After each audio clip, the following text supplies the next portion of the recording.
প্রাচীন আরবের সমাজে বিবাহের বয়স নির্দিষ্ট ছিল না।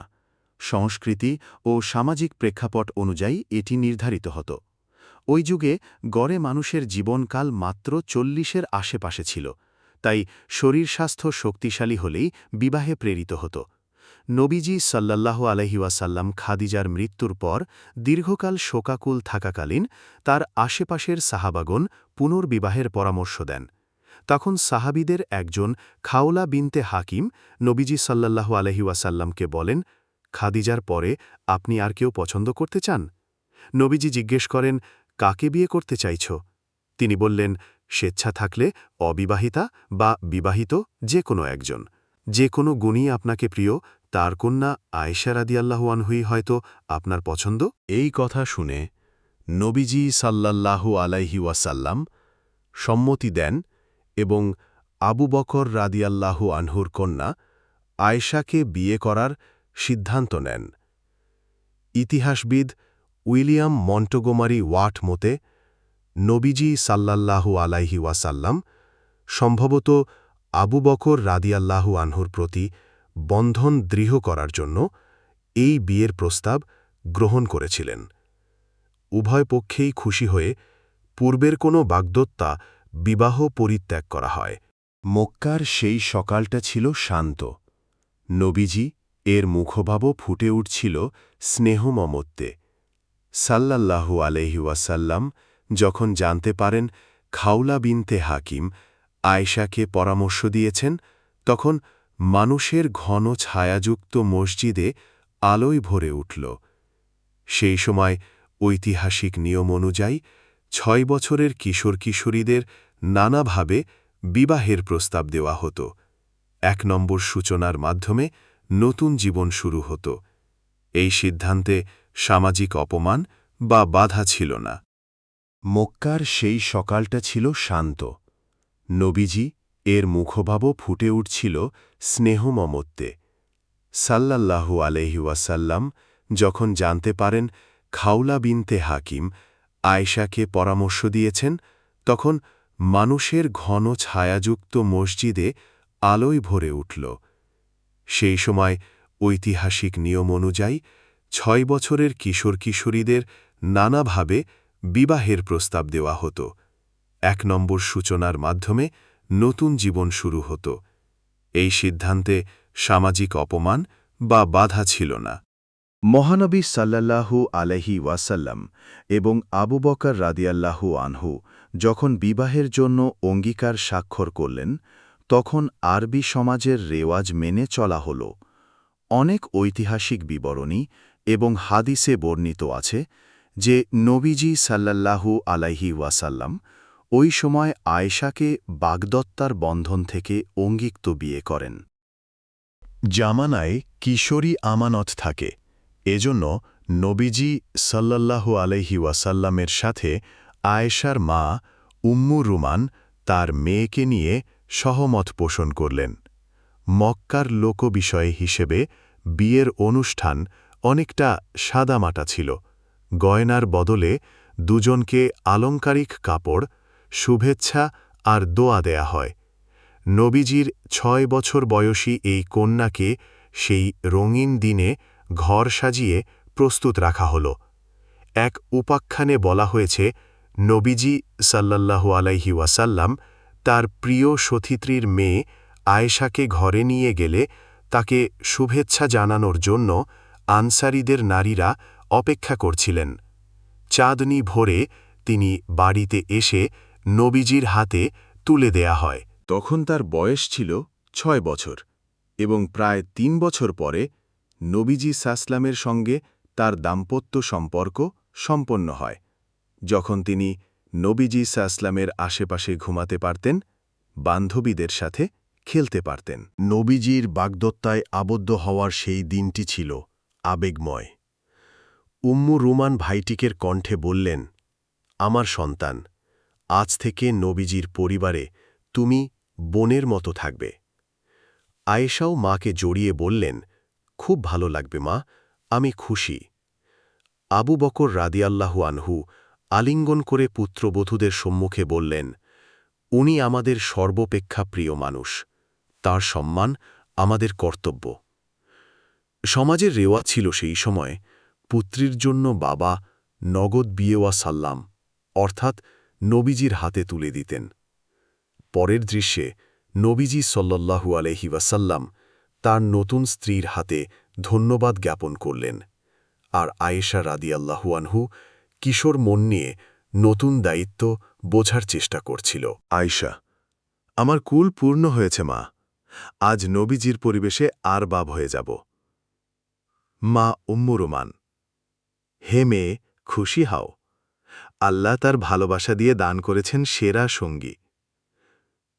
নবীজি সাল্লাল্লাহু আলাইহি ওয়াসাল্লাম, আয়েশা, আল্লাহ তোমার পূর্ণ প্রাপ্তি দান করবেন। আবু বকর রাদিয়াল্লাহু আনহু, তুমি কুরবানির ধর্মভ্রাতৃ, যিনি বিশ্বের শ্রেষ্ঠ মুসলিম। এই বিয়ে আমাদের বন্ধনকে আরও অটুট করবে। নবীজির সঙ্গে হজরত আয়েশার রায়ের সম্পর্ক ছিল অত্যন্ত মমতাময় ও ঘনিষ্ঠ। অতি পরিচিত বর্ণনায় রয়েছে, একটি মুহূর্তে সাহাবার এক প্রশ্নের জবাবে নবীজি বলেছিলেন, পৃথিবীতে আমার সবচেয়ে প্রিয় মানুষ কে? তখন উত্তর ছিল আয়েশা। এমনকি বলা হয়, নবীজি আয়েশার জন্য বিশেষ কিছু করেছিলেন। তিনি আয়েশার জন্য একটি বাসস্থান করেছিলেন, যাতে তার দরজা সরাসরি মসজিদের দিকে মুখ করত, যেন মুহূর্তেও তিনি নামাজে যোগ দিতে পারেন। এক বর্ণনায় উল্লেখ আছে যে তিনি অজু দেওয়ার জন্য আয়েশার সঙ্গে সমান জল ব্যবহার করতেন এবং আশ্চর্যভাবে নবীজির নামাজ আদায়ের সময় আয়েশা ভ্রমণরত অবস্থায় প্রার্থনা করতেন। এমনটা সম্ভব হয়েছিল যে আয়েশা নবীজির সামনে পা দীর্ঘ করে গিয়ে বিশ্রাম নিতেন, আর নবীজি সাল্লাল্লাহু আলাইহি ওয়াসাল্লাম তার পেছনে দাঁড়িয়ে নামাজ আদায় করতেন। এই সবই প্রমাণ করেছিল যে নবীজি তার অত্যন্ত স্নেহপূর্ণ স্ত্রীর প্রতি ছিলেন বিনয়ী ও সম্মানশীল। নবীজির কোল ঘেঁষে খেলা করাই ছোট বাচ্চাটির মধুর হাসি সবার মন জয় করেছিল। তিনি দিনরাত তার সাহচর্য কামনা করতেন। একদিন নবীজির জীবনসঙ্গী আয়েশা রাদিয়াল্লাহু লিখলেন, মা আমাকে বলেন, তুমি যখন ছেলেমেয়েদের সাথে দোলনা খেলছিলে, তখন আনসারী নারীরা তোমাকে নবীজির কাছে ধরিয়ে দিয়েছিল। তারপর তুমি নবীজির কোলেই উঠলে। এই দৃশ্যতেই বোঝা যায় নবীজির সাথে আয়েশার একটি বিশেষ সখ্য ছিল, যেন গ্রহণ করে বলতেন, এই মেয়ে আমার প্রিয়তম। এই কোলকোচনিতে ছিল গভীর আস্থার আবেগ। হজরত আয়েশা রাদিয়াল্লাহু তাআলা ছিলেন দার্শনিক সহিষ্ণু, জ্ঞানী এবং স্মৃতিবলে অনন্য। নবীজি প্রায়ই বলতেন তার সহযোগীরা আয়েশা থেকে শিক্ষা গ্রহণ কর, কারণ তার স্মৃতিশক্তি ও বুদ্ধিমত্তা অপরিসীম। হাদিস ও সিরাতে পাওয়া যায়, তিনি নবীজিকে স্মৃতি থেকে শোনা অনেক ঘটনাই ধরে রেখেছেন। আজও প্রায় 2210টি বর্ণিত হাদিস আয়েশার রাদিয়াল্লাহু তাআলার মুখে পাওয়া যায়। এই সূচক দেখিয়েছে তিনি সবার মধ্যে একঝাঁক মুহাদ্দিস তথা হাদিসের মৌলিক গ্রন্থকার ছিলেন। নবীজি সাল্লাল্লাহু আলাইহি ওয়াসাল্লামের প্রশংসা ও আদেশ ছিল যে সাহাবীরা তার দলিল থেকে ইসলামী আইন, নামাজ পদ্ধতি ইত্যাদি শিখুক এবং মেয়েরা মায়েদের কাছ থেকে শিখুক।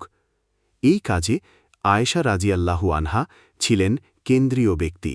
নবীজির মৃত্যুর পর পরবর্তী প্রায় 50 বছর তিনি শিক্ষা ও পাণ্ডিত্যে নিজেকে উৎসর্গ করেছিলেন। তিনি 3 নবীর স্ত্রীর মাঝে একমাত্র যারা পুরো কোরআন মুখস্থ করেছিলেন। তারও ওপর নিজস্ব কপি লিখেও রেখেছিলেন। মর্যাদাপূর্ণ শিক্ষিকা হয়ে তিনি গণজনতার মাঝে হাদিস ও ফিকহু, ইসলামী আইন শিক্ষা দিতেন। এমনকি অনেক বড় সাহাবী যেমন অলি রা, উসমান রা পর্যন্ত তার দরবারে এসে জ্ঞান আহরণ করতেন। ইসলামী জনসাধারণের নারীরা বিশেষভাবে তার প্রদত্ত শিক্ষায় উন্নত হতেন, কারণ তখনকার যুগে নারীদের শিক্ষালাভ সীমিত থাকলেও আয়েশারা সেই ষড়যন্ত্র ভেঙে দেন।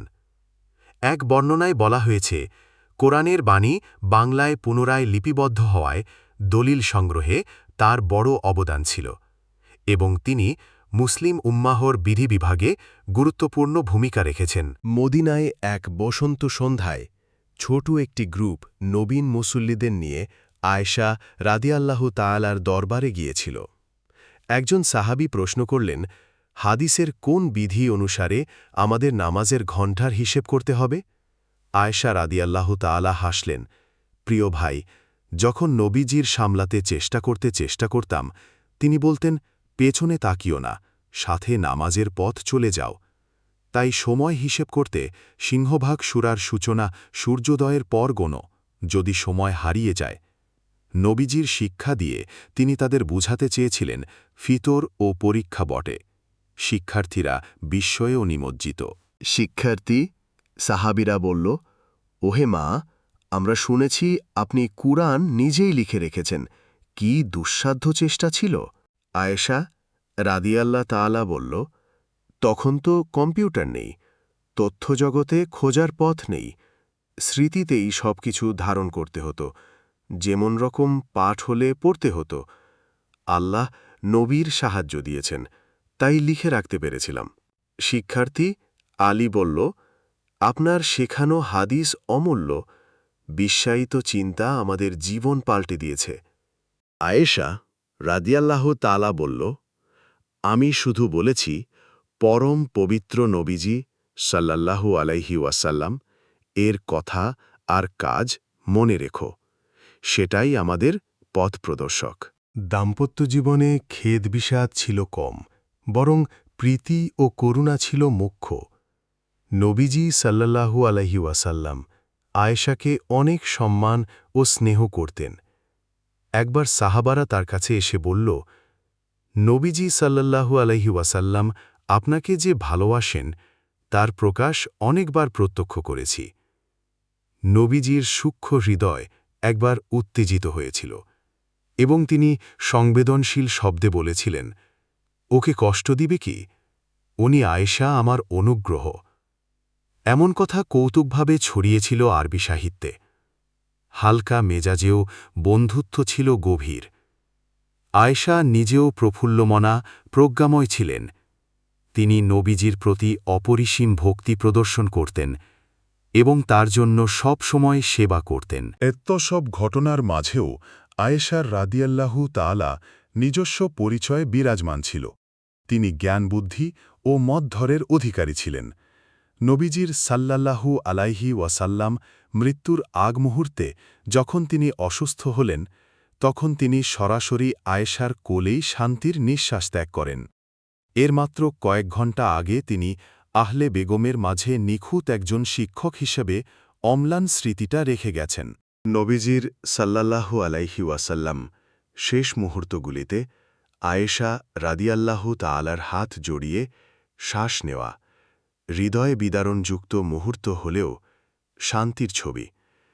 দাম্পত্য জীবনের সব গল্পকথা তখন প্রমাণ করে আয়েশার জীবন নবীজির সাল্লাল্লাহু আলাইহি ওয়াসাল্লাম জন্য ছিল পরম নরম আশীর্বাদ। কুরআন, সহিহ হাদিস ও ইতিহাসের পথে দেখা যায় আয়েশা রাদিয়াল্লাহু তাআলা ছিলেন নবীজির সাল্লাল্লাহু আলাইহি ওয়াসাল্লাম পরিবারের মধুর বন্ধন এবং সূক্ষ্ম জ্ঞান বুদ্ধির প্রতীক। তিনি নবীর জীবনের অবিচ্ছেদ্য অংশ, যিনি মুসলিম উম্মাহর জন্য জ্ঞানের বড় শহীদ। ঐতিহাসিক সূত্র অনুযায়ী নবীজি সাল্লাল্লাহু আলাইহি ওয়াসাল্লাম আয়েশাকে ৬ বছর বয়সে বিয়ে করেন এবং ৯ বছর বয়সে দাম্পত্য জীবন শুরু করেন। পবিত্র কোরআন ও শাহী হাদিসে এই বিবরণ পাওয়া যায়। আয়েশার রাদিয়াল্লাহু তাআলা জীবনী ও অবদান সম্পর্কে আরও জানা যায় ঐতিহাসিক গ্রন্থাদি ও প্রামাণ্য সূত্র থেকে।